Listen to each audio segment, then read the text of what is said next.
Let's pay homage to the lineage gurus. Homage to the Venerable Monk Liao Ming. Homage to Master Sakya Zhengkong. Homage to His Holiness the 16th Karmapa. And homage to Master Tupten Dorji. Homage to the three jewels of the altar. Homage to the main deity of Homa today, Vajra Sattva. Sumo. Tanzan Katso, Tutan City. All masters, Dharma masters, Dharma educators, Dharma teachers, Dharma lecturers, Dharma assistants, directors of temples, and chapters, and all disciples present here and over the internet. Good afternoon, everyone. How do you do?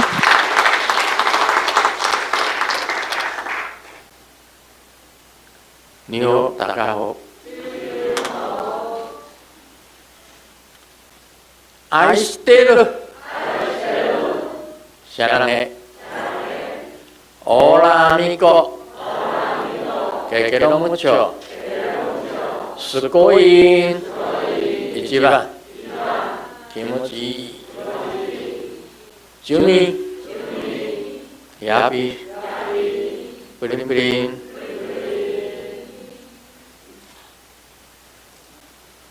Konnichiwa.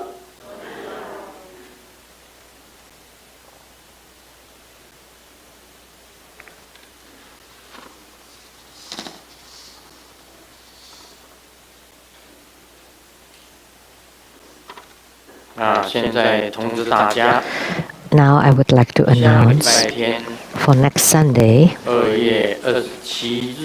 February 27th,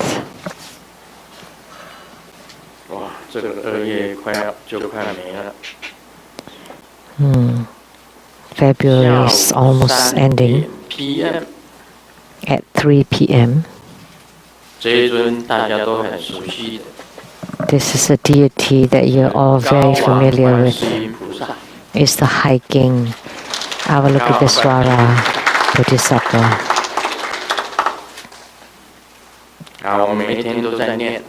We chant it every day.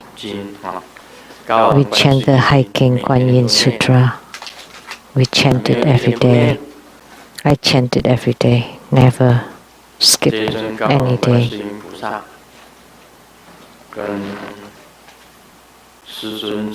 This hiking Avalokitesvara Bodhisattva has the closest affinity with Grandmaster.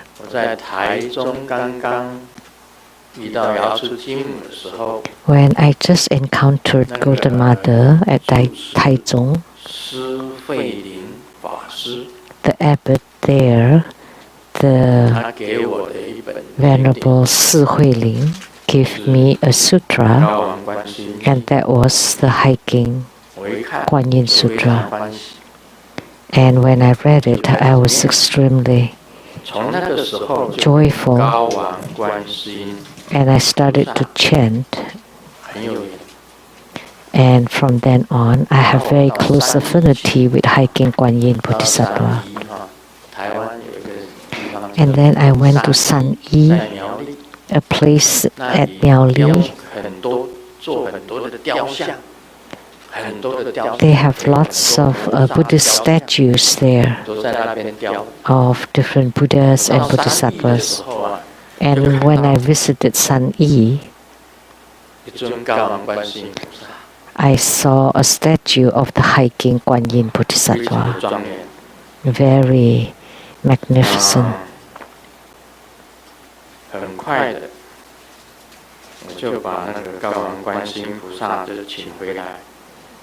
And immediately I brought the hiking Kuan Yin Bodhisattva statue home. And this image here is wearing crown, and on her outfit There are many mantra syllables, and one of them is the karma eradication mantra of the 7 Buddhas.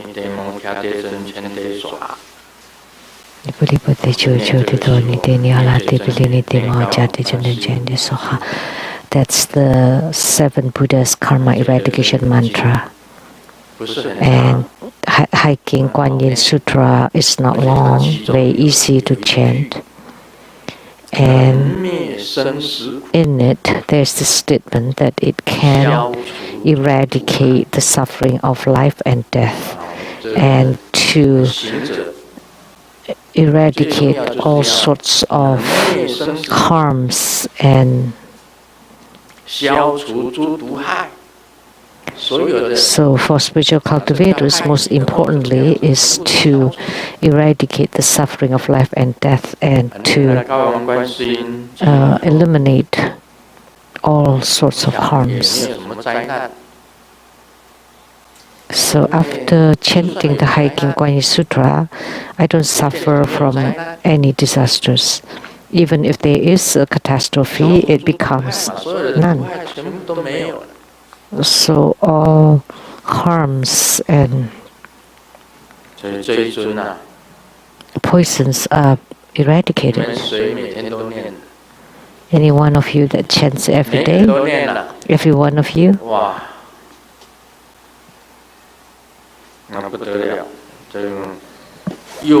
That's incredible.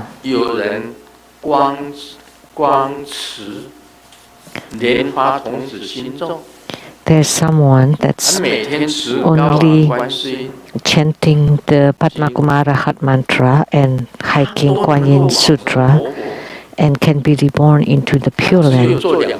That's all they do. 2 things. One is chanting the Padmakumara mantra, and second is to chant the hiking Kuan Yin Sutra. Every day. And upon cremation, there are many sariras. And it's not tiny sariras, like the rentan, like tiny elixirs. But it's huge, this big. It's called Vajra sariras.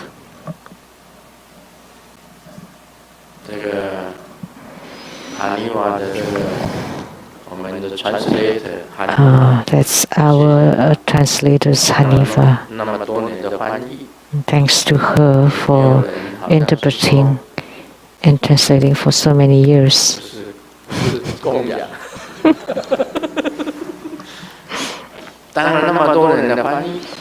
And nobody cannot say offering, but as a translator or interpreter for so many years, and her father and mother just chant hiking Kuan Yin Sutra and Padmakumara mantra, and they got Vajra Sariras upon cremation and be reborn in the Pure Land. Very grateful.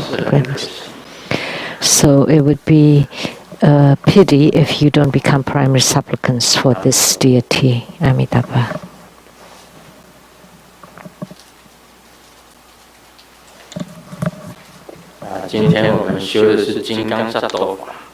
And today we practice the Vajrasattva, and this deity is the 7th Vajra holder of Vajradhara. A Dharma Buddha is the first Vajradhara. The 5 Dhyani Buddhas are the 5 Vajradharas. And he's the Dharma Prince of the 5 Dhyani Buddhas, so he's the 7th Vajradhara. And the lineage root guru is the 8th Vajradhara. And in the future, the lineage master that have attainments would be the 9th Vajradharas. That's the lineage. So Vajrasattva is the Dharma prince of the 5 Dhyani Buddhas. He's the founder or the chief of the Tantric Buddhism. Vajrasattva. In the Sutric Buddhism, there is no Vajrasattva. However, they believe that Samantabhadra Bodhisattva is Vajrasattva. Or Mahastama Prapta. Some people record Mahastama Prapta Bodhisattva as Vajrasattva. Talking about Dharma princes, the Avatamsaka Trinity, Sakyamuni Buddha, Manjushri Bodhisattva, and Samantabhadra Bodhisattvas. They are the Dharma princes. So Avatamsaka Trinity under Sakyamuni Buddha are Manjushri and Samantabhadra Bodhisattvas, and they are the Dharma princes. In the Western Lotus Division's Trinity, Avalokitesvara Bodhisattva and Mahastama Prapta Bodhisattva are the Dharma princes. In Tantric Buddhism, the Dharma prince of the 5 Dhyani Buddhas is Vajrasattva. So he's the founder of Tantric Buddhism. And he's the most important yidam or deity for repentance.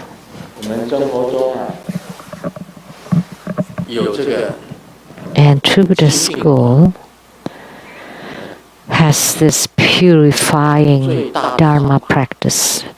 We have a huge broom, this is medium, and this is the small size. And you chant the mantra of Vajrasattva 100,000 times to bless the brooms. Then they would have a kind of tantric dharma to eradicate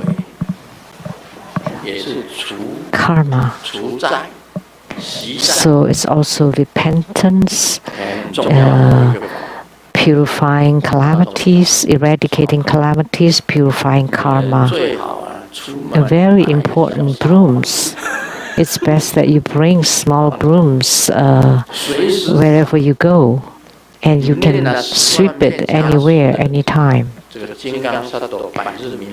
So any brooms that have been blessed after chanting 100,000 times of Vajrasattva mantra would generate power for purification.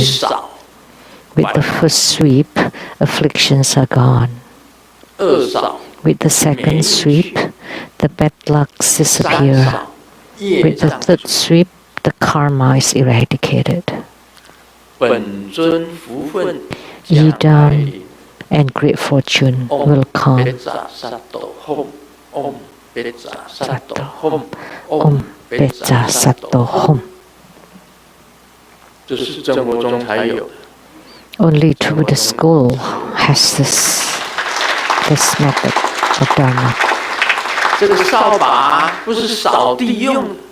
So these brooms are not to sweep the floor, but to sweep the bodies.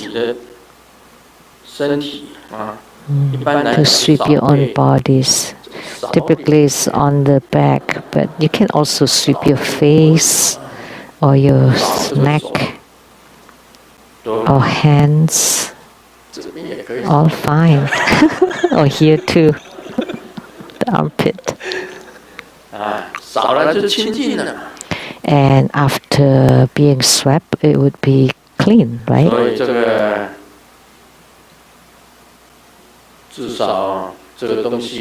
So these things at your spiritual centers, or if it's placed on an altar, we'll call the altar the purifying altar, or repurification, repentance, and to increase your own blessings. and to sweep away your own bad lucks. It's very effective, beneficial.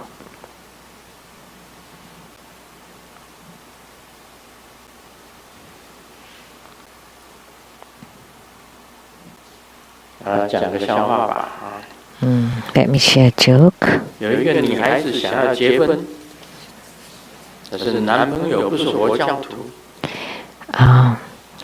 There's a woman that wants to get married, but her boyfriend is not Buddhist, so her parents disapprove. But the man really likes the girl, so he listens to her and started to study Buddhism.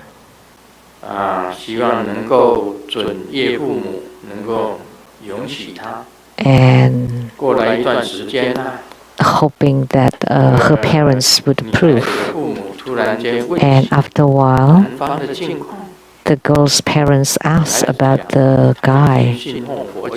And the girl said, yeah, he is a follower of Buddhism now. And the parents are very moved and pleased. Now you can get ready to get married. But the daughter said, cried, shed her tears, and said, but he really have gone deep into it, and now he's become a monk.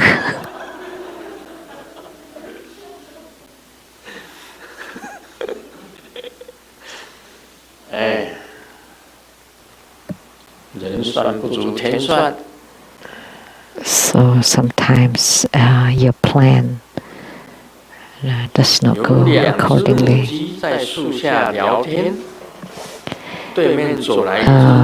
are two hens chatting under the tree, and there's a rooster walking by and looks very tired and drooping. And then the hens asked, what's going on? And then the rooster said, oh, I'm just doing a small business, selling a small thing, and this is what happens. So what are you selling? This is also Chinese. Chicken essence. It's a play of word. It also means the chicken essence, semen.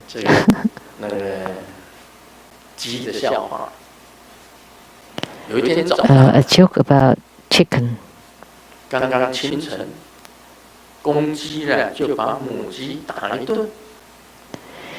Early morning, the rooster beats the hen, and then all the other chickens said, this is early morning, what's going on? Why did you beat her so bad? What's going on? Why?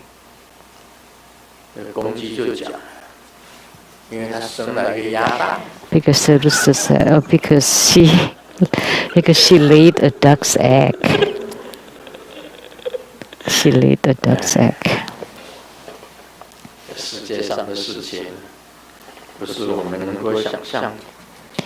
So things in the world sometimes is beyond our schemes. Now we're doing the question and answer from Malaysia.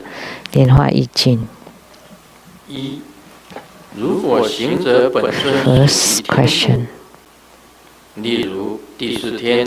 If our yidam or main meditational deity is that from the heavenly realms, such as Indra, the four heavenly kings, Brahma, and not Buddhas or Bodhisattvas, Pratyeka Buddhas or Sravakas, does it mean that all one can reach is the fruition of the heaven, that after death, as far as we can go, is just the heavens? This is a good question, because typically we follow our yidams. When we die, relying on others' power. But if you practice and can rely on your own power, then you can go wherever you want. But if you practice and have gained spiritual union with the Yidam, say Amitabha Buddha, and you rely on the power of others, Amitabha Buddha will bring you to Sukhavati. Or if you gain spiritual union with Padma Kumara, he can also bring you to Sukhavati. Or if you gain spiritual union with Avalokitesvara Bodhisattva, all the same, she can bring you to Sukhavati or the Pure Land or Buddha Land. It depends which Yidam you're in union with.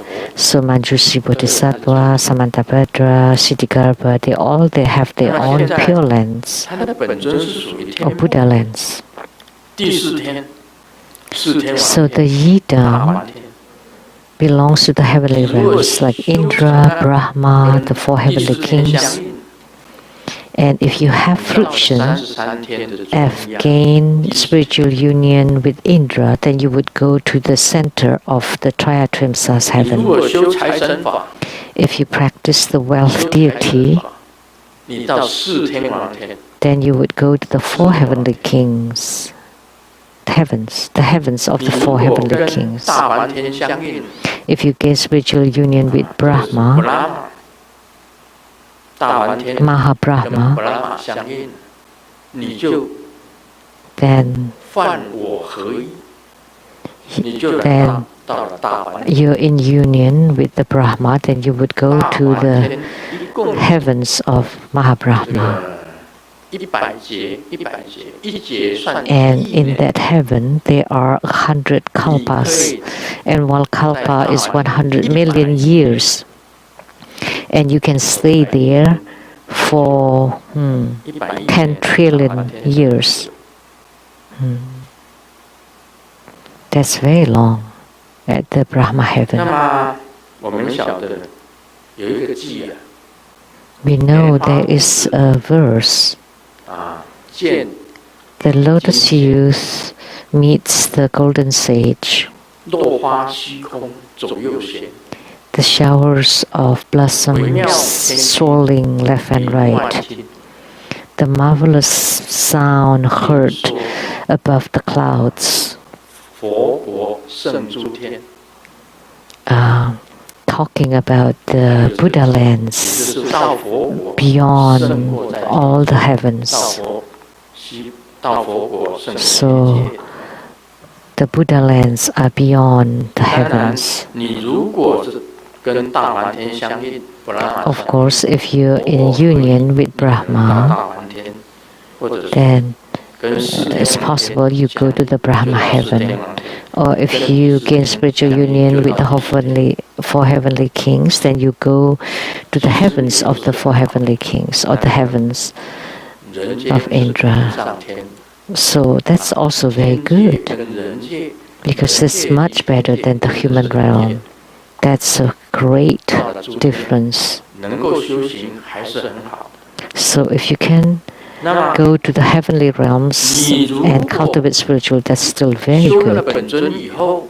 If you have practice, or you have gained fruition from your Yidam practice, and then you continue to practice to generate your own power, then you can go wherever you want. As I said, you follow your own chi channels and light drops. Although your Yidam is the 4 heavenly kings, but you also practice the chi light drops and channels, and you have fruition or attainments in those inner practices, you can go wherever you want. That's the answer to the first question from Lianhua I Ching. 弟子虽为密教徒，但很喜欢耶稣基督跟圣母玛利亚。师尊曾说，耶稣也是佛教徒。Although I am a Buddhist, but I really worship Maria and Jesus. So, although I'm a Buddhist, so can I enshrine Maria and Jesus? Yes, of course. 师尊从来没有说那个，因为圣母玛利亚，据我所知道。 Because as far as I know, 公开这样子讲，可能是不太好。Mother Mary, I may not be right for me to say this, but the 33 physical emanation of Avalokitesvara Bodhisattva,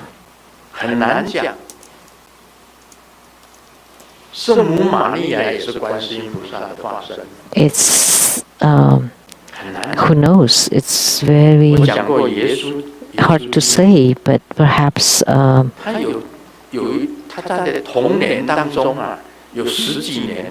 Mary was also Avalokitesvara Bodhisattva. You know, there was a long period of time that Jesus disappeared, no records of him. He was the son of a carpenter. And he wore white robe, and he wore either white or this color, this llama color, maroon color.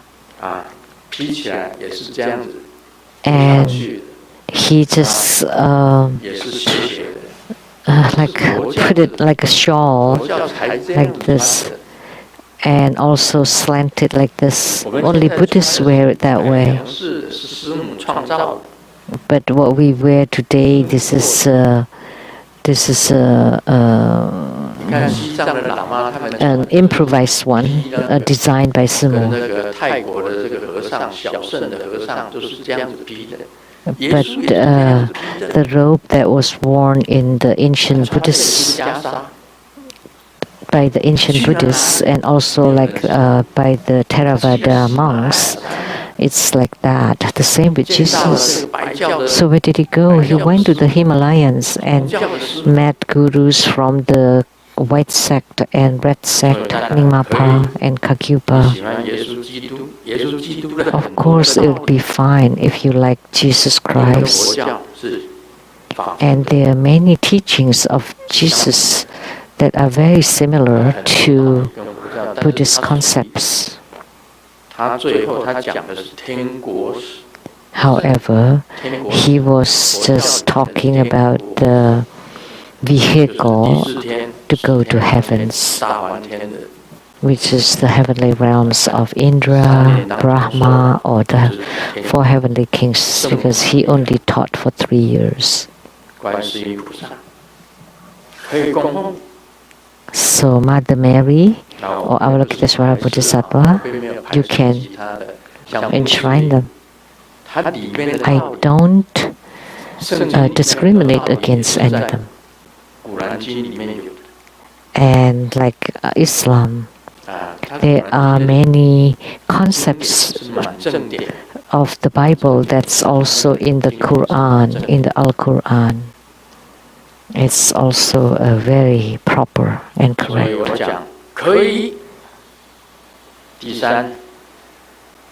The Virgin Mary, oh Mother. So that's why I said, sure. And the third question is, does a country have a protector for the country? Which country are you talking about? As I said, my ancestors come from China, the Fujian province, Zhangzhou county, Huanyang city. My great-grandfather is Lu Dejie, is a native of Huanyang. And the Lu clan family shrine is at the Huanyang in Fujian province. And some disciples went to the city of Huanyang and following what I wrote in my book, and went to the Lu family shrine, and they wrote a prayer and as a reference and reported that and burned the prayer and to pray to the ancestors on my behalf. So I'm very thankful to them that they went there to the family shrine, the ancestors' shrine, to pray to my ancestors on my behalf. I have never even been there, but they found it.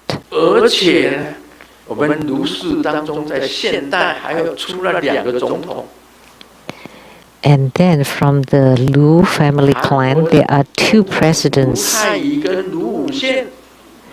The Korean presidents Lu Tai-yi and Lu Wu-hsien. They all came from the Lu family clan of Huanyang City.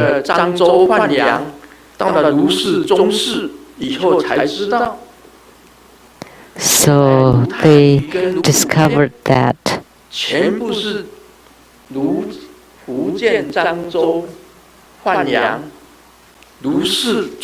these Korean presidents were from this Lu clan. There was another one that's very famous called Lu Zi. Lu Zi.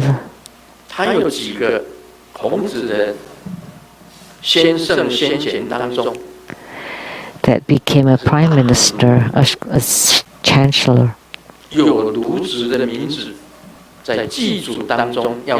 In the Confucius there is this name Lu Zi. When they have at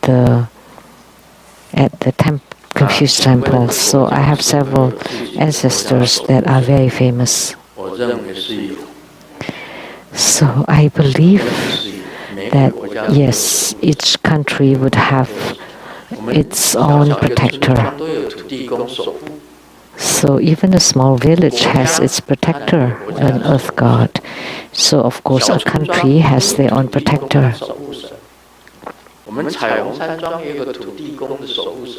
So the Rainbow Temple, the Rainbow Villa has the earth god as the protector god. So even a local place has protectors more over a country. And the city, there's a county, and the city god would be the protector for that county.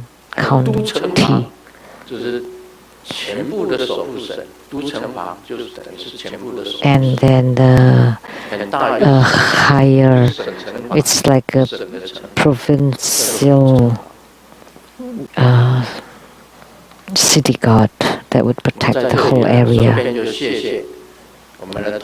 So here, let me offer my gratitude to our disciples who went to Huanyang city of Fujian province in China and went to the Lu family clan and especially wrote a prayer that stated that Grandmaster Lu, Sengyan Lu, came back to pray to the ancestors. Thank you.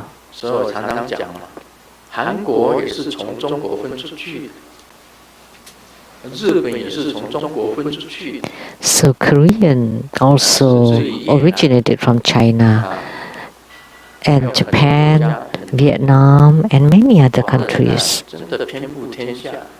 So the Chinese are all over the world. They are Chinatown everywhere.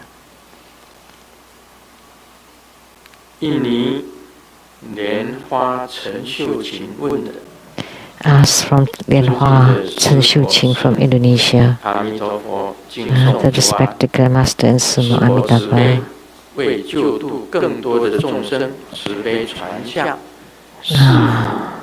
To be compassionate and to deliver more sentient beings, you transmitted the Dharma practice of Vajra Sattva purifying brooms and purifying mantra. So this bought 2 sets of them. I wish that everyone would have at least one set. She has 2 sets. I am at my old age and getting ready for my death. So, may I ask, after completing 100,000 recitation of the Vajra 100 syllable mantra, can I have the broom in my casket to accompany my cremation? Sure. If you like it, sure. I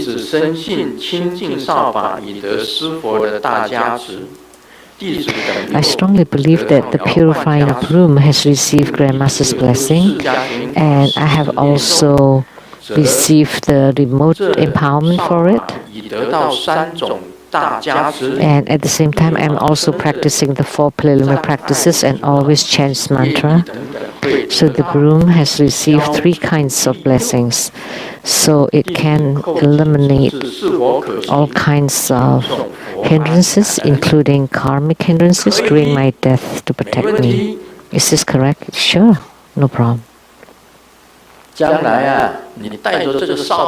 the future, you carry this broom with you.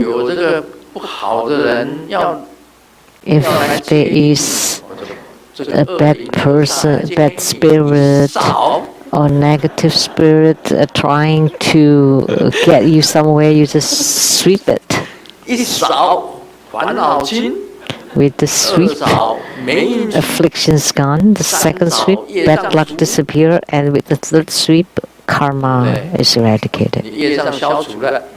And when karma is eradicated, all those things would disappear.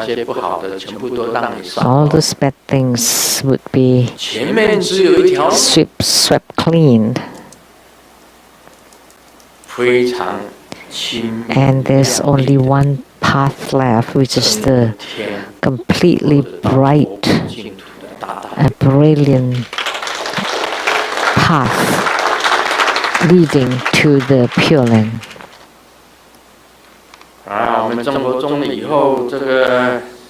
Our Tribhuda school in the future, anyone's leaving the world should carry a broom with them. That's very good. And it would help you strip clean your path. Anything bad appearing, you can just sweep them away.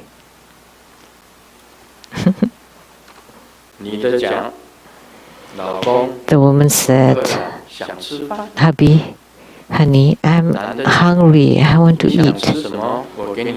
And the husband said, "What do you want to eat? Let me make it for you." And the wife said, "But you don't cook well." And the man said, "Okay, let's eat out then."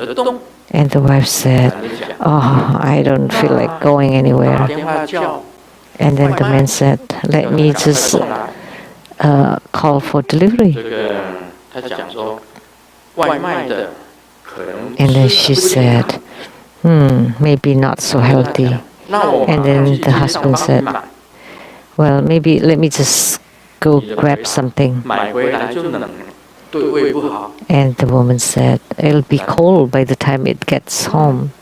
It would not be good for the stomach." Then what do you want? And the woman said, "I'm hungry, I want to eat." You know, man becomes crazy because of this kinds of woman, you know. Doesn't matter. Nothing works. It doesn't matter what you do, she's not satisfied. So when men become crazy, if they don't, that would be strange.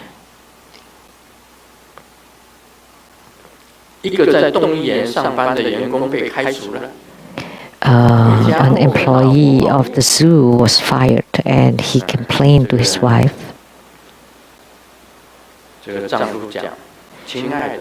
And he said, Hey, honey, I was fired just for small little things. So what did you do?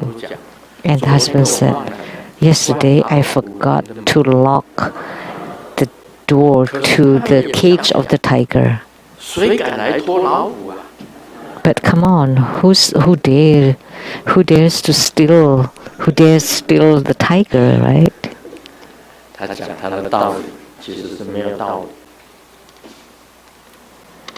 So that's his excuse or rationale, but actually it's irrational. When I was little, I thought the poo is in the butts. And then after I study, then I know that it's actually in the guts. And then when I start working, I discovered that some people keep the poo in the brain. Doesn't matter what you say, they just don't get it. Those who have shit in their brain, it doesn't matter what you say, it just doesn't work. What you should do then?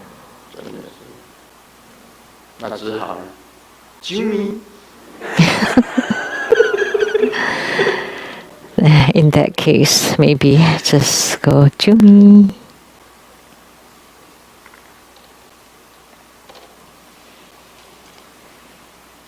I 昨天晚上回家睡觉，结果被药师经母 Last night when I got home and during my sleep, Golden Mother, Amitabha and Siddhikapa Bodhisattva were nagging to me. They said, what kind of Dharma did you teach last night? And it's the more you talk about it, the worse it gets, people. And then what should I do? Maybe I shouldn't say anything. And then Golden Mother, Amitabha and Siddhikapa said, that's right, you should not say anything because it is unspeakable.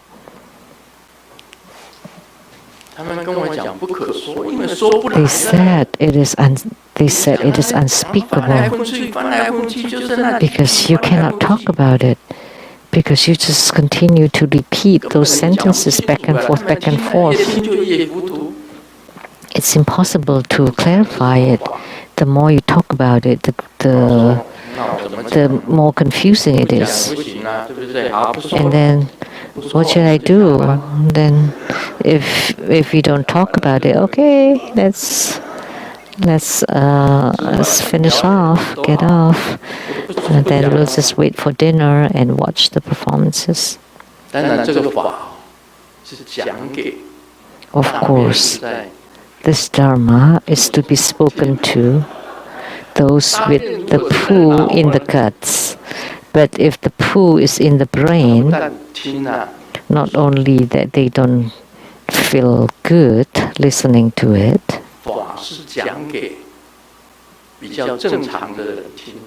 the Dharma is to be spoken to normal people. But those with poo in the brain, you just impossible to reach out to them. So they told me to repeat it.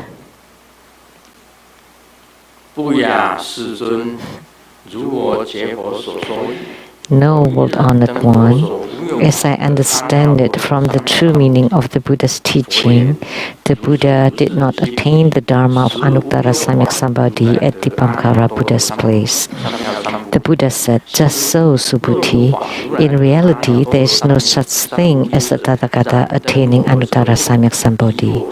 Subhuti, if there is such a thing as the Tathagata attaining Anuttara Samyak Sambodhi, then Dipamkara Buddha would not have prophesied. In your future life, you will be a Buddha named Sakyamuni. there is no such thing as attaining Anuttara Samyak Sambodhi. Hence, the Bhamkara Buddha endowed me with the prophecy. Anuttara Samyak Sambodhi is unspeakable, cannot be spoken. If I must explain it, then I can only use an analogy.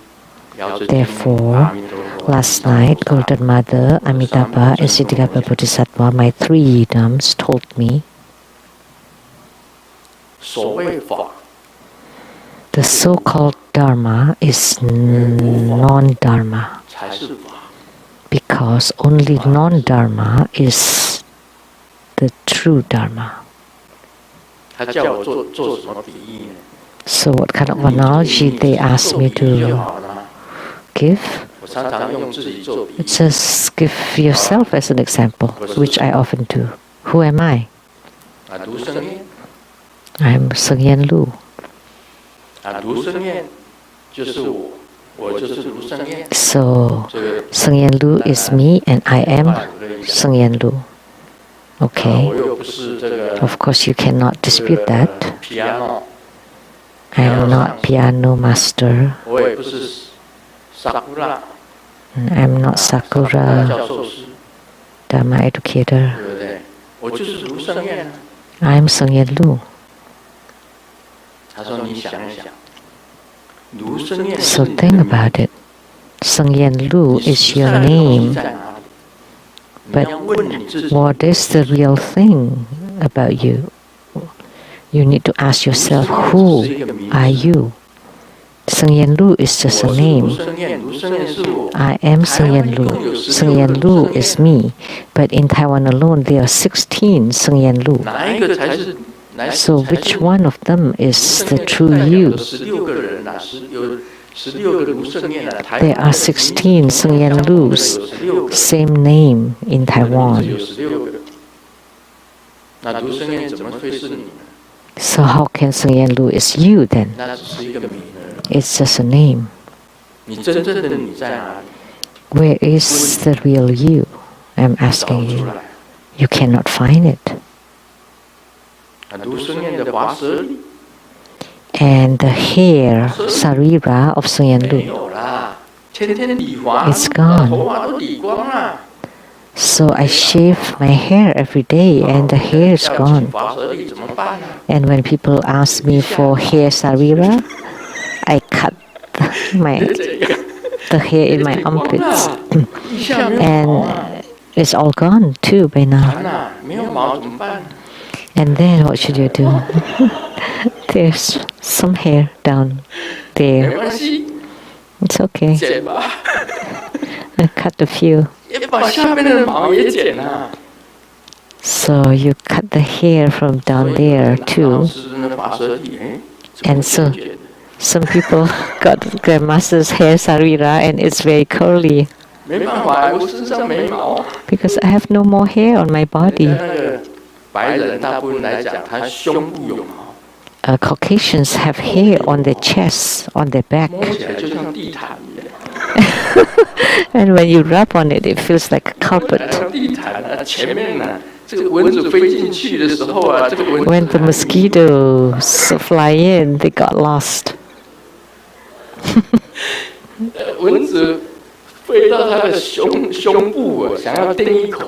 When a fly wanted to sting and got to the chest and they got confused or got lost. But not for Chinese. Maybe just a few strands of hair.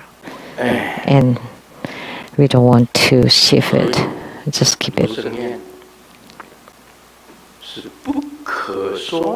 So Seng Yen Lu cannot be spoken.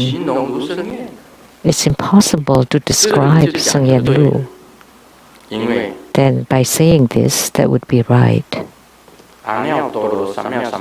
Because Anuttara Samyak Sambodhi cannot be put into words. It's impossible to talk about it exactly. Cannot pinpoint it. Nothing can symbolize it. Therefore, it cannot be spoken. And because you cannot speak on it, Dipankara Buddha cannot speak on it, Sakyamuni Buddha could not speak on it, and because both of them could not speak on it, that's why Dipankara Buddha gave the prophecy to Sakyamuni Buddha that you would become a Buddha named Sakyamuni in the future, because they had the comprehension that was unspeakable. It's impossible to put into words. So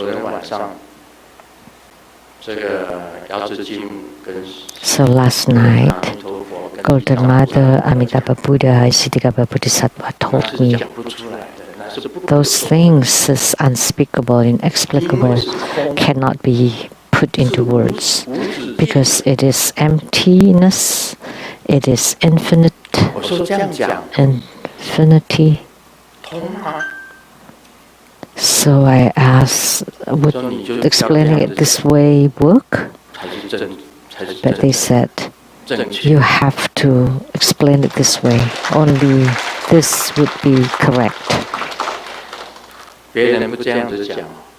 Other people won't explain it this way.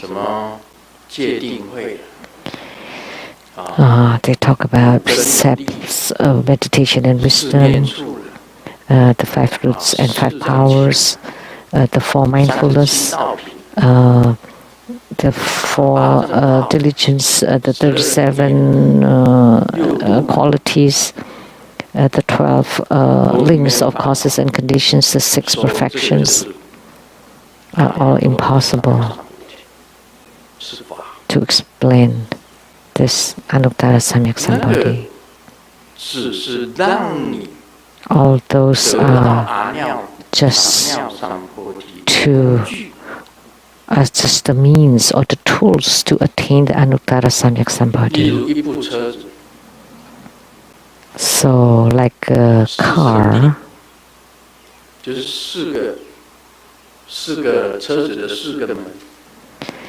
so the 4 noble truths are the 4 doors of a car, for example. And the 8 noble paths are the 8 chairs or seats. And the 6 perfections are like the 6 V.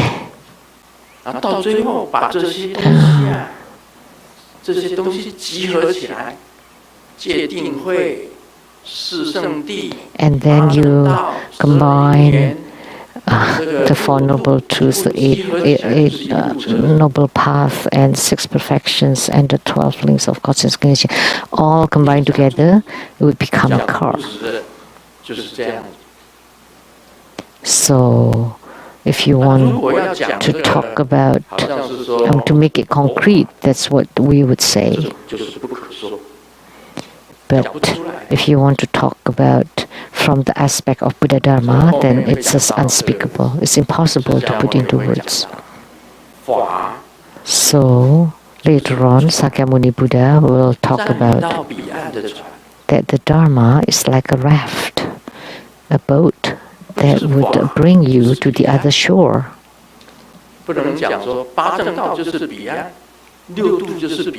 So it's not that Dharma is the shore of liberation. We cannot say the 4 noble truths, the 8 noble paths, and the 6 perfections are the shore of liberation. No, we cannot say that.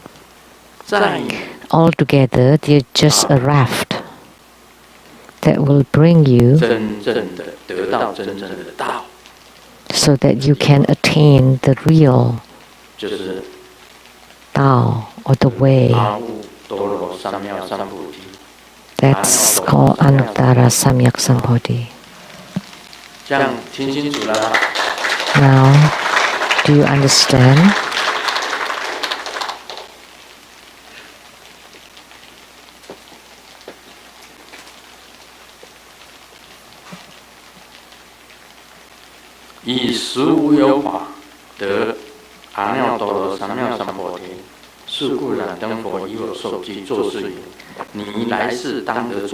Subhuti, if there is such a thing as the Tathagata attaining non-Tavasam somebody, then Dipankara Buddha would not have prophesied in your future life you would be a Buddha named Sakyamuni.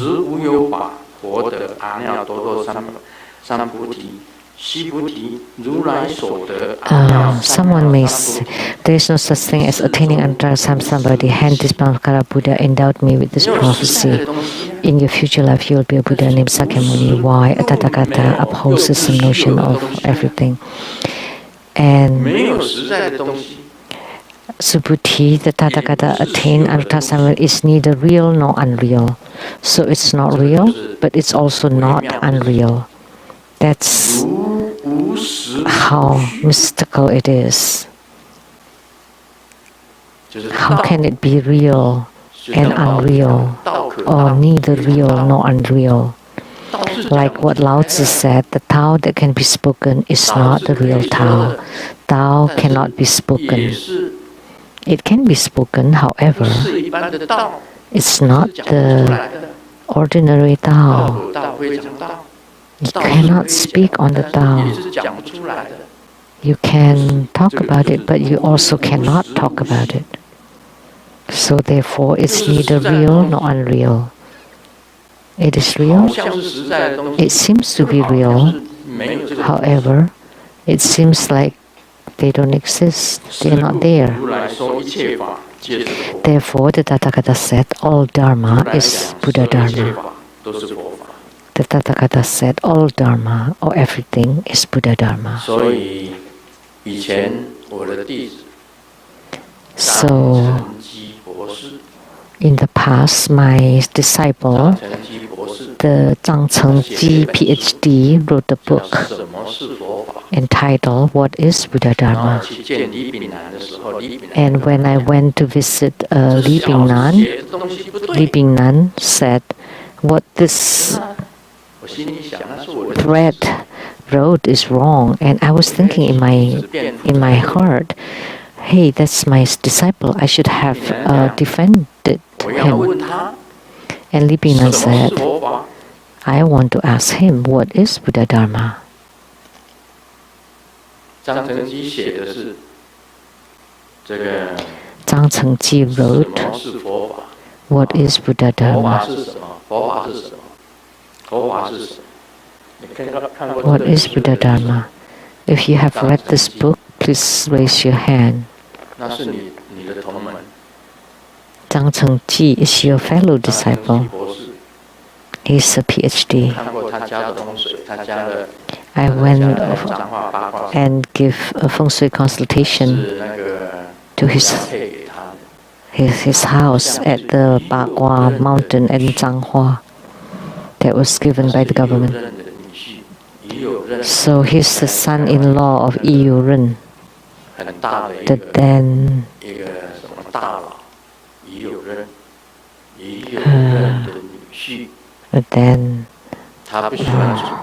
elder in Taiwan. But he did not like to be an official, government official. He liked Buddhism instead, Buddha Dharma. So he especially studied a Pure Land sect. So he wanted to ask, what is Buddha Dharma? And here the Buddha said, therefore the Tathagata said, all Dharma or everything is Buddha Dharma. There is no such thing that is not Buddha Dharma. Everything is Buddha Dharma.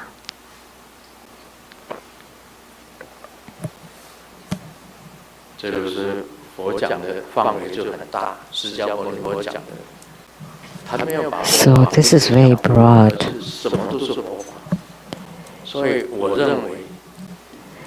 So he did not limit Buddha Dharma, so everything is Buddha Dharma. So in my opinion, Jesus Christ is also Buddha Dharma. The Virgin Mary or Mother Mary is also Buddha Dharma. The Al-Quran is also Buddha Dharma. And the teachings of Confucius were also Buddha Dharma. Something fell. You got scared. Spiritual sign. 你知道孔子啊，在那个伏击的那一派叫做什么？ You know, 孔子 in the sect called Fuji. What is that called? 至圣先师心如天尊。至圣先师天路。至圣先师，孔子 the prophet. 至圣先师。孟子讲的道理。 This venerable. 讲的道理也是佛。 So all the teachings spoken by Confucius, Lao Tzu, and Zhengsan are all Buddha Dharma. So everything is Buddha Dharma. It includes everything. So Sakyamuni Buddha has spoken on it here. The Tathagata said, all Dharma, or everything is Buddha Dharma. Subhuti, the so-called all Dharma, is not all Dharma. They are merely called all Dharma. That linguistic play again, the statement, very simple, you all know. And then he gives an analogy here. Should I talk about it here? It's 5:12, it's about time.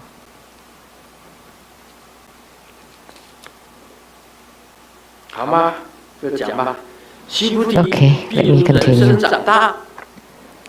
Subhuti, take the example of a tall and big human body. Subhuti said, hold on one, the Tathagata said, a tall and big body is not a big body, it is merely called a big body. What does it mean? What is a big body? Does it mean like someone with a large body? Like for women? 四头 or the lion head, the nickname. Please stand up to show. Anyone taller than she is? Anyone here? Anyone taller than she is? Please stand up. Wow. So, why don't you both stand next to each other and see?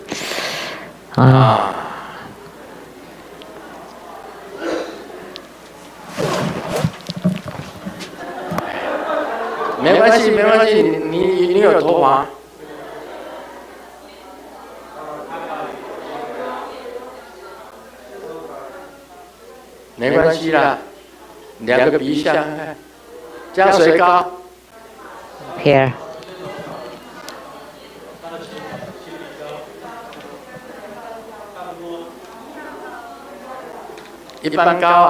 About the same. I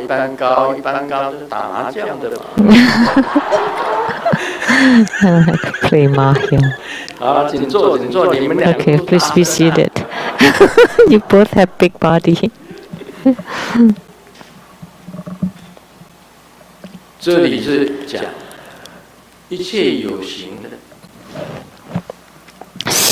this refers to everything tangible.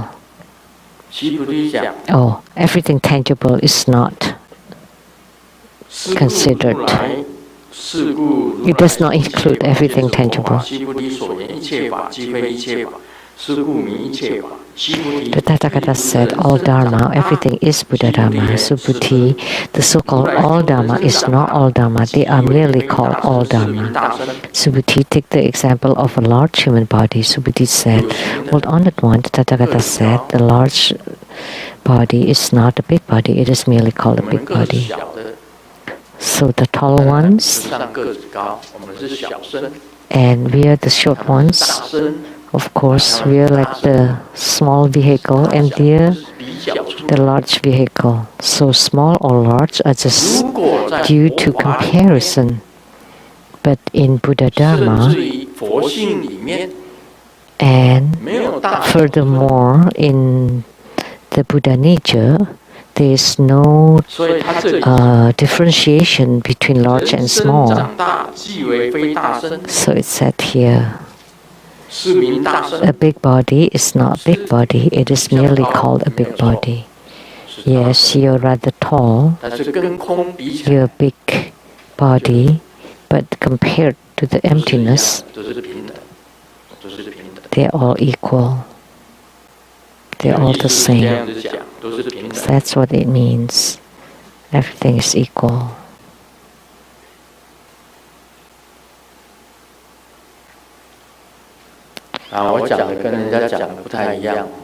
So my explanation is rather different from other people's, right?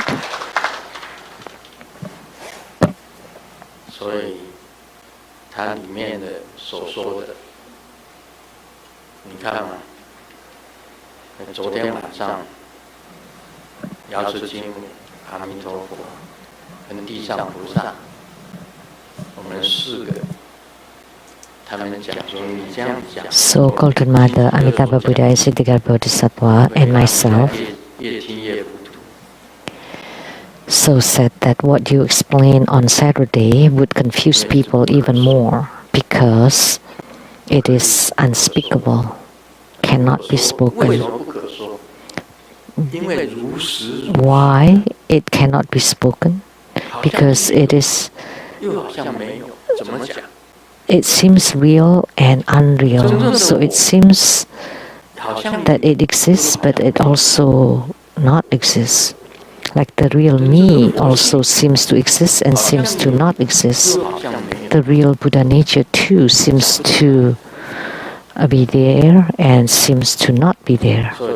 It's hard to talk about it, impossible to talk about it. So large and small vehicles are just by comparison. If you don't compare, there is no such thing as called as a big body or small body. No big and small body, not vehicle. So that's the realm of the intangibles. Oh, that's the realms of the tangibles.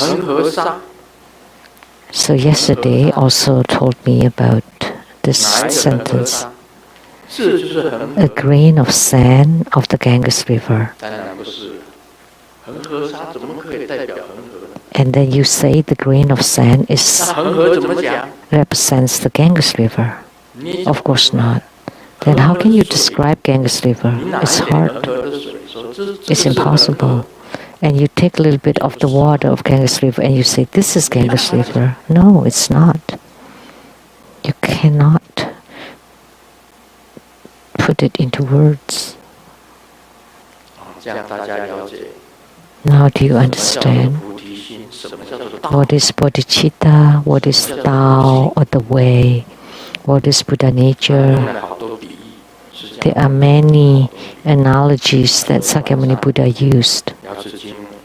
And last night, Golden Mother, Amitabha Buddha, and Siddhikar Bodhisattva also told me, you use yourself as an analogy. Who are you really? Think about it. Who am I? There is no one thing that can represent you. Om Mani Padme Hum.